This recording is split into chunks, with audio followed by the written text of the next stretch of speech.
Um, Diamanda, it's a pleasure to have you at ATM with the Global Loyalty Organization. You've been a Chief Commercial Officer of Kempinski Hotels for some time. Yes, I have. And it's a pleasure to take interview with you. Thank you so much. We would love to know your insights on where Kempinski brand is now, what are the milestones, where it will be in the coming 2-3 years. So if you can just give us a brief overview of the journey and your expectations. Well, thank you. I mean, we absolutely love our beautiful brand. We are single, luxury, European, and that is really what we stand for. 80 hotels globally. About a third of our portfolio are in China, Asia, a third in Middle East, Africa, and a third in Europe.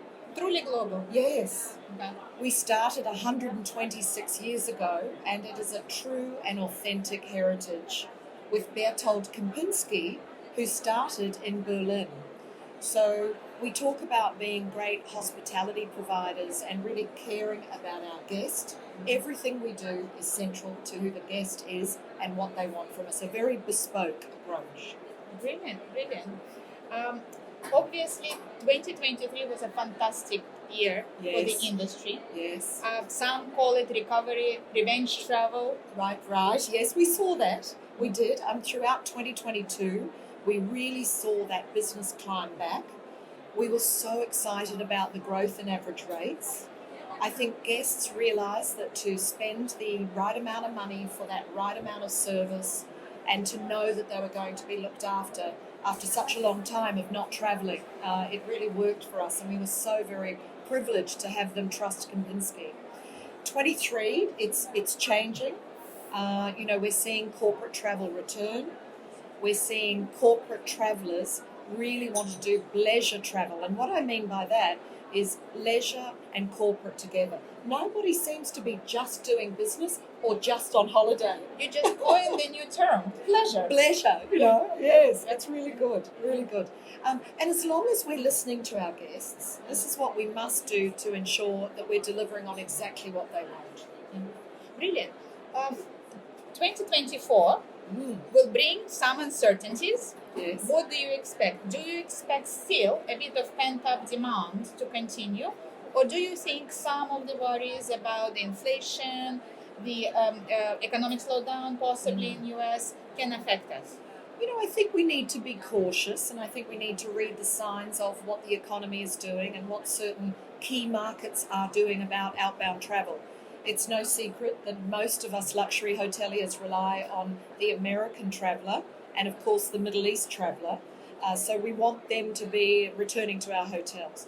But for me, 2024 has such promise because we want to welcome back the Chinese traveller. Yeah, and they haven't even opened up. And I wonder, really, if we've even seen revenge travel until we have the Chinese return. So, when we understand what they want to do and where they want to go, I'm very positive about 2024. But, we watch what the signs are for the economy and we act accordingly. Brilliant. Maybe it will balance out, the Chinese will come and they will take the estafette, the call from Americans. We'll see. I mean, I also think certain parts of the world really enjoy certain relationships with customers that won't change. They always want to go back to Italy. They always want to return to Switzerland. And, we have beautiful properties there, Vienna and Germany. And so we feel very confident about those places too. Brilliant. COVID, pandemic, significantly changed customer attitude. Yes. Actually, even customer perception of experience, what they expected. Yes. What do you see now? How the customer demands, the customer expectations from the brand changed from what was pre-COVID? Yes. I think that they expect really clear communication. They want to know exactly what they're going to get when they come and enjoy one of the Kempinski hotels. Luxury has really become about sustainability, and I know that we'll probably talk a little bit about that in a minute. But I think people really want to know that they can make a difference when they travel. They're not leaving a huge footprint. How do we marry that with luxury? How do we deliver that bespoke experience without hurting the planet, and this is what guests are asking us. And I feel that's far more prevalent than it was pre-COVID. I think the other thing that's changed is the type of customer. We have seen a much younger customer enjoy Kempinski hotels. They will travel for business, but then enjoy the pleasure of the destination. And we have such, I think, wonderful lobby spaces, wonderful meeting spaces, that they're using them a little differently than they were before. So to me, they would be the two big changes, to do with sustainability, how are we addressing that, and also the profile of the customer and why they're coming. Very interesting, very interesting. Moving to sustainability, and if it's possible, we'll touch upon that. This year on ATM, yes, that's the main theme. Fabulous, yes. Dubai will be hosting COP28 this year. So I have to say that hospitality industry in general made a tremendous efforts in the last 10 years to meet sustainability targets, and to be on the board with the global movement. How do you see the customers participating potentially through the loyalty programs or through rewards in this effort? It shouldn't be only the owners shouldn't be just on the hotels to deliver the sustainability goals. I think customers are willing to participate. Oh, absolutely. I mean, they ask us a lot of questions about, for instance, are we certified? Are we on EarthCheck? Do we use sustainable and biodegradable amenities? Who do we partner with? What do we believe in? I mean, I have guests and customers that talk to me about the diversity of general managers, diversity of where we operate in the world. And I welcome this. And I think that we have actually sent out an ESG report. We took it very seriously. We've set very real goals for our hotels to achieve. And now it's about educating. We have to educate our owners, educate our staff, and educate the guests, frankly. And then I think when guests know how they can contribute, they want to. Let me use our fabulous hotel, Kempinski Cancun in Mexico. We have a beautiful program that is all about beach cleanup, about Save the Turtles, about understanding the Mexican culture and how they are contributing. It's an unusual thing to ask Mexicans, how can you be more sustainable? And the guests are willing to participate in all three of these programs that we're activating. Brilliant, brilliant. Congratulations on the launch of the Green Collection. Yes, wonderful, through Global Hotel Alliance. Yes, absolutely. So Global Hotel Alliance and Kempinski launched this wonderful Green Collection concept. I think it's one of the first ones in the field. Quite right. I think 14 Kempinski hotels are part of the Green Collection. Well, I can update you actually. We have now over 30 hotels. We went carefully through the criteria. We take this very seriously, and so now we have around more than a third of our portfolio, and we're working on more. Brilliant. And can you just touch upon how do you, obviously some of the hotel will be newer, will have high standards. How can you proliferate the knowledge of achieving this green status through the other hotels? Yes. And how do customers can actually know that this hotel is more sustainable? Absolutely. I mean, look, we want to be very transparent and honest. We have a lot of work to do. Frankly, I think everybody in our industry has a lot of work to do. But we have to set very clear targets. We link that to how our general managers are judged within the complex of our company. We educate them and everybody who's associated with delivering on the promise. And only by setting those milestones and then ensuring that we review them and we check them off, will we be more successful. We are using case studies, best practices. We're also looking at outside our industry of hotels and hospitality to make sure that we're on the cutting edge and we know what can be achieved. So I think it's not inward looking, it's very outward looking. And I wanted to tell you, I'm so proud of our company.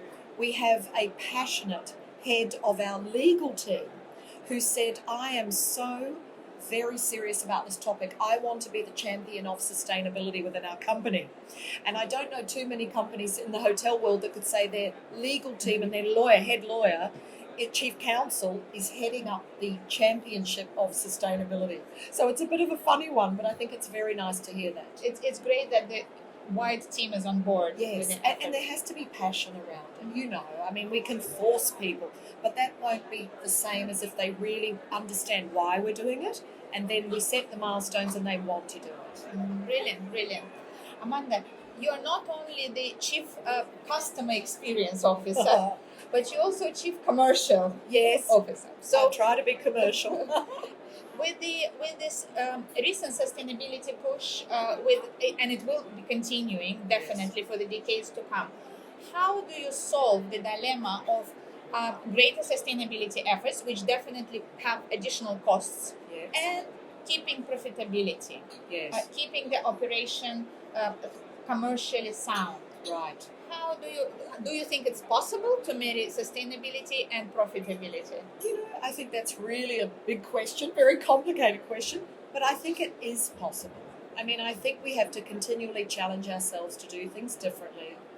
We have to be very wise about how we are filling our hotels, what kind of business, what amenities do they really want to receive, what services do they expect. I think so often we introduce new things, but we don't necessarily analyse what doesn't need to be done anymore. And, you know, I think by listening to the guests, to the customers themselves, we will learn what is no longer necessary and thereby be able to move on and offer a completely different experience, which is sustainable, retain what they want, discard what they say they don't need. And I think that will be the journey that we continue to learn and grow from. It will be brilliant, and I think the recent rise of the new technologies. Let's say ChatGPT, artificial intelligence, the big Yes. topics of 2023, big data Yes. analysis can actually give the tools to the Oh, hospitality industry, to analyze.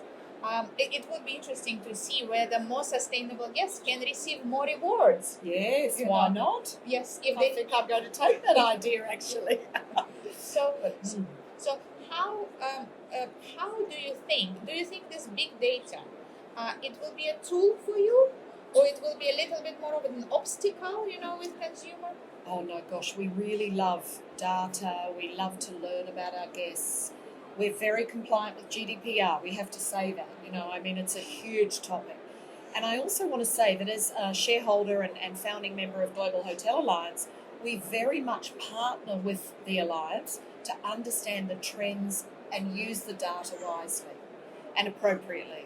And, Global Hotel Alliance with now 21 million members Yes. plus, how can we activate them? How can we use that data to drive our decisions? And this is where being part of such a big global alliance really benefits Kempinski with our 80 hotels and beautiful residences. So that's how we intend to move forward. I think artificial intelligence is so interesting. We're still investigating. We have wonderful partners who are talking to us about where it could add value. And we, again, are on that learning journey and very open to see where it fits in. Interesting, very interesting. If you had to look into 2024 and make one prediction for the maybe hospitality industry for Kempinski, Yes. what would be that? I tell you, my one prediction or my one expectation would be, let's never forget the human connection, the networks, the relationships. If we don't have that, our industry will not be the same. And I truly believe that by using customer data, understanding our partners, and listening to our guests, we will be able to deliver just as well in future years. There will be challenges and hiccups, but I believe we'll triumph. It is emotional. Yes, business. it's an emotional connection, I tell you. Brilliant. Thank you so much. Pleasure. As a part of GLO tradition, with the heads of the companies, we always ask three more fun personal questions. Okay. The first one, if you had, and maybe you have, 1 million points, where would you spend them? If you could do anything you wanted. Yes. Well, funnily enough, we frequent flyers, we do love our points and our also hotel alliances and all things. I tell you what I would do. I would go on a week-long cruise to the Galapagos. I absolutely think that is just the most beautiful place to be, and in theme, funnily enough, because sustainable, Galapagos. That's where I would go with 1 million points. Interesting. I can only envy you with a million. The second question is about customer experience and the loyalty program. If you had a magic wand and you could invent and implement any feature of the customer experience or loyalty program, what would you add? What it will be? I think I would absolutely love to have what I call real-time knowledge, real-time data. Because, let's face it, there's so much information that we gather. It needs to be processed, it needs to be analysed, and finally the funnel comes down and then we get to make some decisions. If we could do that more quickly for our guests, if we could do that on real time, I think that would be a real game changer. Can't agree with you more. Yes. Because predictive analytics, they get old, stale very soon. Yes, I think we're heading in that direction. I like that we have sometimes that instant connection with guests through WhatsApp and other means, but on a larger scale would be amazing. Brilliant. You are CCO of the very large company with years of experience. If you had chance to give advice to the younger Amanda, who was just starting in the industry, about hospitality, loyalty, rewards, consumer experience, what that advice would be? I think my advice would probably be, now to the young Amanda, I would say read more, absorb more, question more, be more curious. That's what I would say. I think I've learned that over time. I think to the young people that are growing in their career and are looking ahead and they're very excited about what's forward for them, I will be really transparent and say, pick a partner, a person that champions you, whether you're a man or a woman, it doesn't matter, a partner who understands your mission and your drive, and let them come along on the journey with you. You will be way more successful if you can find that partner and that person for you in your life. That's absolutely wise. Yes, it's true. Thank you so much for your time. Pleasure. It's a pleasure to have you, and we hope to see you next year. Oh, thank you for asking me, and I really appreciate the conversation.